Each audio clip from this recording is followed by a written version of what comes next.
My name is Layla, and I'm 37 years old. I work as a homemaker and have been married to my husband Jimmy for 13 years.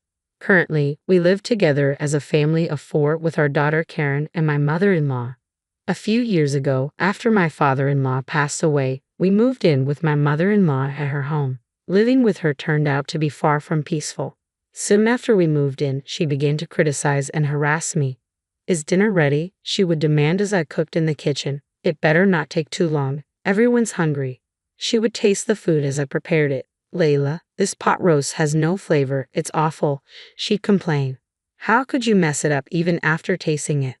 Despite her constant complaints, she never offered to help with dinner or any other household chores. During the day, she would simply lounge around the house. When dinner was finally served and we all sat down to eat, Jimmy and Karen would praise the food that earlier she had criticized. "This pot roast is delicious," they'd say. "Yeah, Mom, it's really tasty," Karen would add. At that point, my mother-in-law would change her tune. "Yes, the seasoning is just right," she'd say, contradicting her earlier criticism. Despite her harsh treatment of me, she always spoke kindly to Jimmy and Karen, never wanting them to see her differently. In front of Jimmy and Karen, she sometimes praised me. I thought to myself, today, Layla did all the housework considering my health. She's truly a capable wife, isn't she, Layla? Deep down, I knew that my mother-in-law had forced all the household chores onto me, but I dared not speak up. Whenever I tried to deny her false praise, she would subtly kick my leg under the table where no one else could see. "Yes, that's true," I would manage to say, offering a forced smile. Jimmy, unaware of the truth, would thank me warmly. "Thanks for always being so kind to my mom," he'd say with a smile, believing her words despite the reality. I could never hide my bewilderment at my mother-in-law's blatant attitude. Because of this, Jimmy never noticed that I was being harassed. He even thought that my mother-in-law and I got along well. Jimmy cared deeply for his mother, especially after his father passed away. His concern for her was unmatched. I couldn't bring myself to say anything negative about my mother-in-law to Jimmy, who loved her dearly. This fondness for her was another reason I kept silent and never sought anyone's advice. When it was decided that we would move in with my in-laws, Karen exclaimed happily, "Yay, I get to live with Grandma now." She adored her grandmother, and they were very close, always playing together and even taking baths together. My mother-in-law's harassment towards me escalated. Once after I returned from shopping, I found the room in disarray. "Hey, mother-in-law, what happened? Why is everything so messy?" I asked, surprised. With a smug look, she replied, "I couldn't find something, and before I knew it, it became a mess." I knew the house would be turned upside down just from looking for something. Mother-in-law had surely done it to harass me. "Sorry, I'm going to dinner with friends now. Cleaning's on you," she added before quickly leaving the house. As expected, I ended up spending the entire day cleaning. I couldn't attend to any other chores. When mother-in-law returned home, she commented, "Laundry, dishes, cleaning, none of it's done. What on earth were you doing?" I bit back my anger at her shameless behavior. I quietly continued with the housework, feeling the pressure of my mother-in-law's constant criticism. "Hurry up, or everyone will come home. If Jimmy realizes what an incapable wife you are, he'll surely divorce you," she taunted, never lifting a finger to help, only hurrying and nagging me. As the evening wore on and dinner remained nowhere near ready, my anxiety grew. In the end, dinner was late, she scolded. "What? Dinner's not ready yet? I'm sorry, it will be ready soon. Just wait a bit longer," I replied, trying to stay composed. Jimmy, concerned, asked, "Are you feeling ill?" "No, it's not that. Today has been a bit hectic," I started to explain, but a glance from my mother-in-law silenced me. Her glare warned me not to speak. Mother-in-law seemed determined to portray me as incapable, hoping Jimmy would grow frustrated and consider divorce.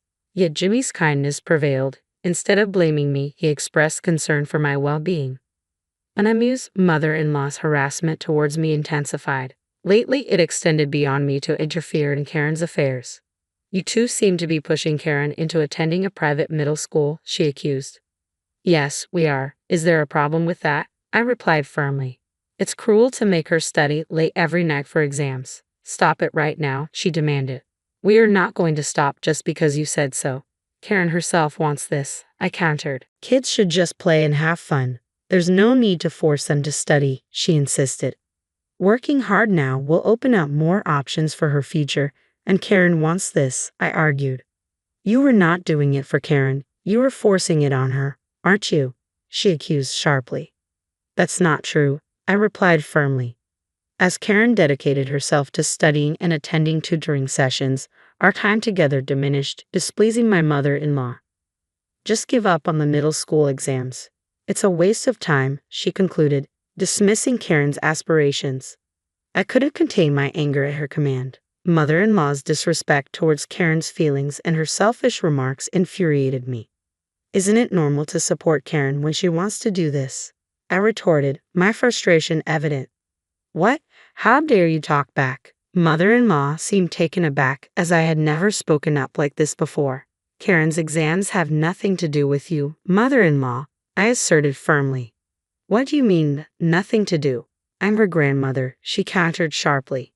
Realizing arguing would lead nowhere, I decided to leave. Enough of this, I'm going to pick up Karen, I stated, trying to diffuse the tension. Mother-in-law continued to harass me in front of Jimmy and Karen, seemingly unable to let go of my defiance. Today's dinner looks plain. Is this all we have? She criticized, clearly still upset with me. You can't even think about feeding a growing child. I'm sorry, I replied calmly. Finally, Jimmy couldn't remain silent any longer and snapped at his mother. Come on, Mom, don't complain about the meal that Layla made. His outburst caught mother-in-law off guard, and she quickly backpedaled. Oh, I'm sorry. That's not what I meant to say. Not wanting to escalate the conflict further, I brushed it off. It's fine. After dinner, while I was washing dishes, my mother-in-law came over and muttered ominously, "Remember this," before retreating to her room. From then on, every day was filled with fear, wondering what she might do next.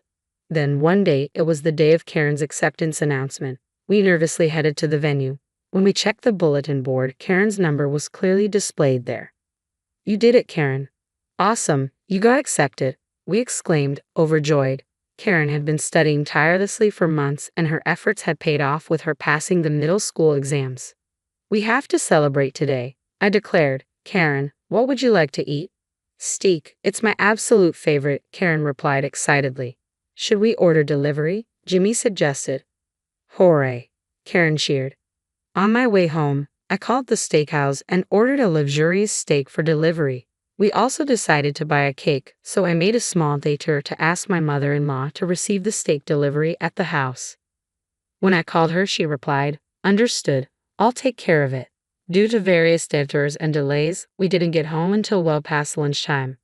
I'm starving. I want to eat the steak now, Karen exclaimed eagerly as we arrived home. You're right, we're late. The steak should be here, so let's eat plenty, okay? I reassured her. As we entered the house, we ran into my mother-in-law's friends leaving, who all thanked us for the feast in unison before departing. I felt a sinking feeling in my stomach and hurried inside.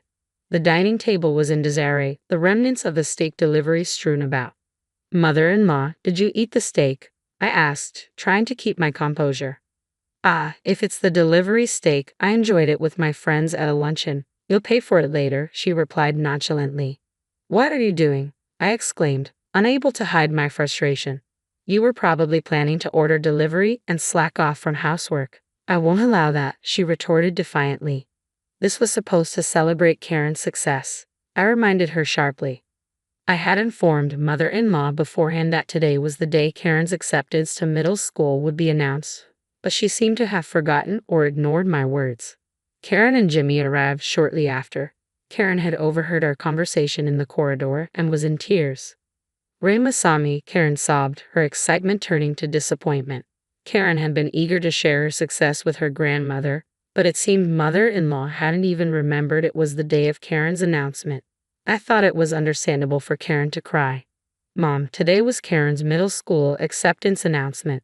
How could you forget such an important day? That's awful, I confronted my mother-in-law. She seemed unable to hide her agitation. What? Today, Layla? Why didn't you tell me earlier? I did tell you, I insisted, my frustration mounting. I was too certain to even feel angry. Karen worked hard and got accepted, so we were going to celebrate by eating her favorite steak, I continued, trying to reason with her. To think you'd eat it with your friends? I can't believe it, mother-in-law exclaimed defensively. No, it wasn't like that. I really didn't know, I countered. You didn't know? I called you about the delivery, didn't I? She challenged. I hesitated, unsure how to respond. Mom, did you eat it on purpose? Karen asked tearfully. On purpose, you say? Mother-in-law's face paled, and she began to sweat. Desperately, she tried to think of an excuse but seemed at a loss for words. I've suspected this for a while, but you really are harassing Layla, aren't you? I confronted her directly. It seemed Jimmy had a vague idea of what was going on, but since I hadn't talked to him about it, he had watched the situation unfold silently. Suddenly, mother-in-law approached Karen and said, I'm sorry. Let's all go to the steakhouse. I'll pack, Karen responded bitterly. I hate Grandma. She pushed mother-in-law away and rushed to her room. The shock of being rejected by her beloved granddaughter seemed to hit mother-in-law hard. She froze, sitting on the floor where she had landed. Later, I gathered the courage to tell Jimmy everything about how mother-in-law had been harassing me. Why didn't you tell me sooner? Jimmy asked, his expression grave. I couldn't say anything when I thought about you and Karen, I replied, feeling a mix of relief and regret. I'm sorry for forcing you to endure this all this time, Jimmy said earnestly. You don't have to endure it anymore. Jimmy suggested that we move to ensure I wouldn't be harassed anymore.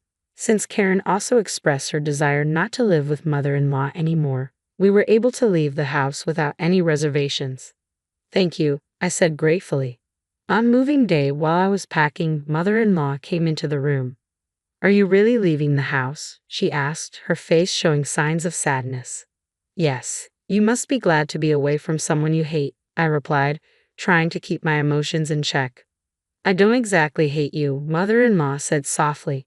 Could you please leave? You're in the way of my packing, I replied firmly, trying to drive her out of the room.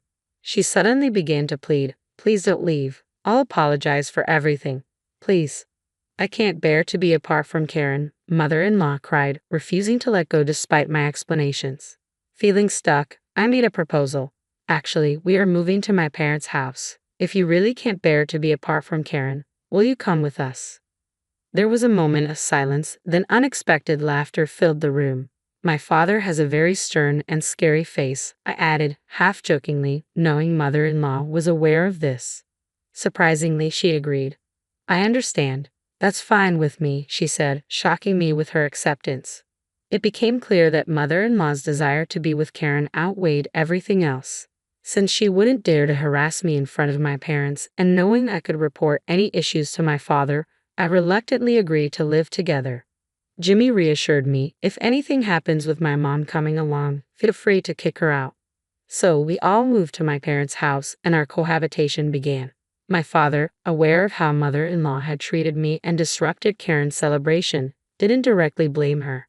However, his silent disapproval was palpable, causing mother-in-law to speak less and appear downcast. When my mother-in-law moved in with us, she surprised me by readily helping with the housework and working hard. I couldn't help but chuckle at her transformed appearance. Life went on without incident for a while, but eventually, mother-in-law reached her breaking point and yelled, I'm sick of this house. My father is intimidating and Karen can't get through to him. Jimmy's attitude toward mother-in-law had grown colder as he struggled to endure various tensions. Karen, let's go home together. Mother-in-law tried to forcefully pull a resistant Karen out of the house. Mother-in-law, stop it. Can't you see Karen doesn't want to go? I intervened. It's better to be with me than in this house, mother-in-law insisted. Just then, my father arrived. What are you doing? Knock it off, he demanded. Frightened by my father's stern tone, mother-in-law froze in fear. I allowed you to live with us because you said you didn't want to be apart from your granddaughter. But if you try to take Karen against her will, I'll call the police for kidnapping, my father warned. I didn't mean it that way, mother-in-law muttered, visibly shaken. Hearing my father's outburst, Jimmy rushed over. Mom, what are you doing? Just leave us. We can't deal with you anymore. I'm cutting ties completely. No, no way, mother-in-law protested. Karen shook off mother-in-law's hand and screamed, Get out. Even mother-in-law seemed shocked by Karen's outburst, dropping her shoulders and leaving the house in tears. Now, she lives a lonely life back at her own house. Afterward, mother-in-law became reclusive and even neighbors and friends began to keep their distance. On the other hand, our family lives peacefully every day. Karen studies diligently at her private school, and Jimmy has grown close to my parents, especially my father, with whom he enjoys daily drinks. Reflecting on everything, I wish I had spoken to Jimmy earlier and moved to my parents' house.